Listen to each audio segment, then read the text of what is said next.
So after letting this project sit here for a few months, my brother kind of maybe came up with a solution. He's helped us a couple times. He helped come up with the idea of blonde floors, and he came up with the idea of why not stain it. And so what I'm going to do is stain the front of this white, but leave the wood on the shelves, and we'll see whether that's a combination that works.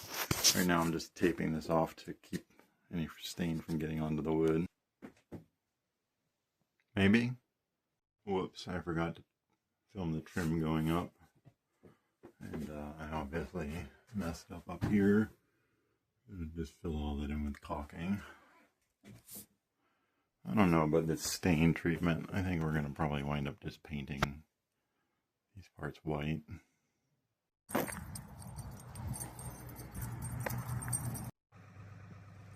I wonder what it would take to bring this house back.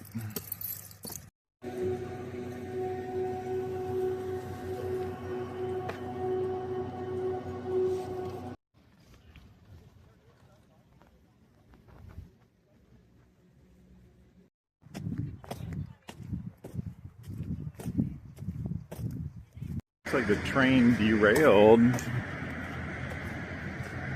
Sunday morning, 3 days later, they've cleared away the train tracks and they're working, or the train cars are working on getting the tracks together again.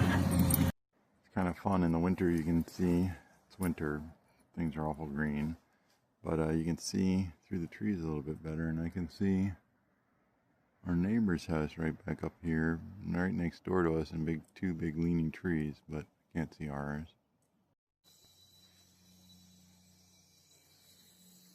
This is what I brought the camera out for.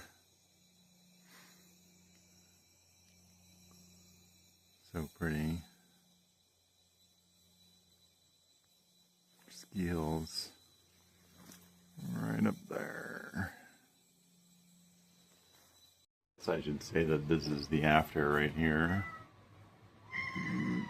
And this kind of makes no sense without the doors there, but overall it doesn't look too bad, and it kind of ties in with the rest of everything else. Cats are hungry.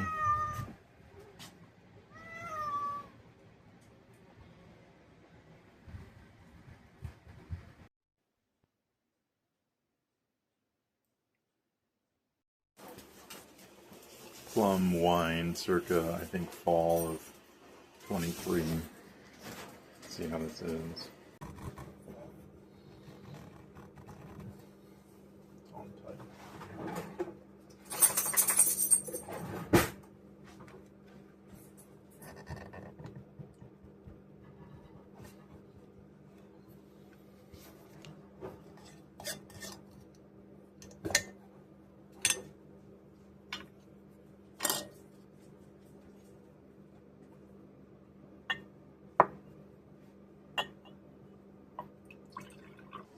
Smells like vinegar.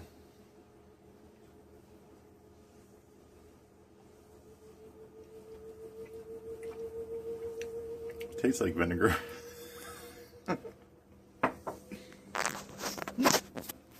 Maybe it's not bad vinegar.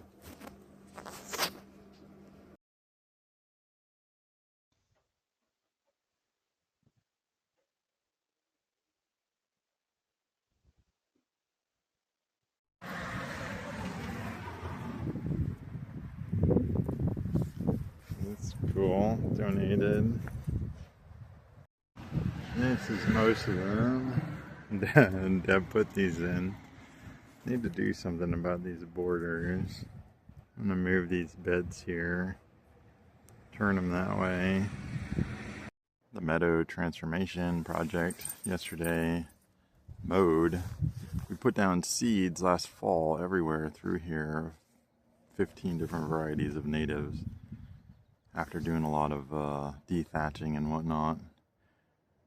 Put down some sulfur to try to deter the turf grass, but boy, the turf grass seems to have really enjoyed this dethatching process. We'll see how this goes. This is where you have to keep mowing for about a month or two until the new seedlings start getting to be as tall as the grass, and then we gotta stop and just see what happens. We did these beds, they were this way, turned them this way, and now we're gonna put this arch over. That was on chicken search and rescue.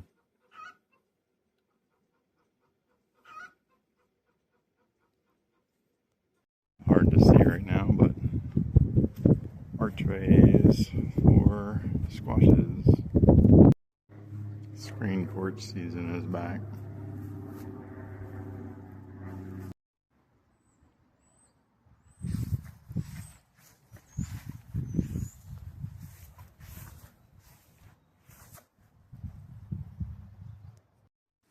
This is kind of weird and tragic. This pretty 3-story barn is now a roof.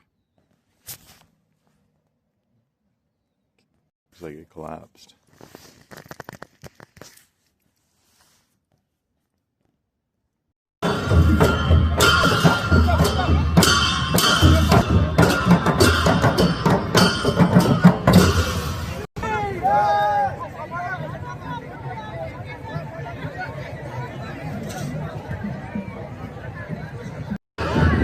It's Nepal Day.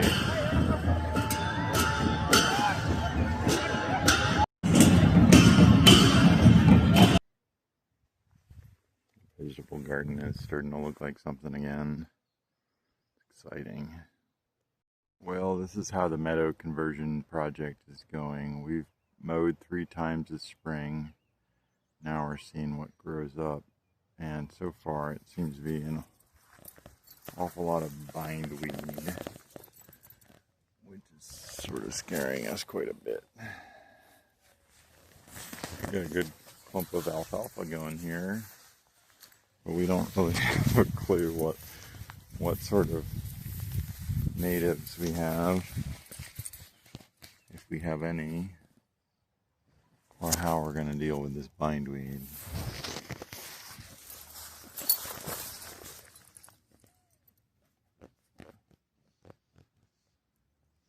Something interesting.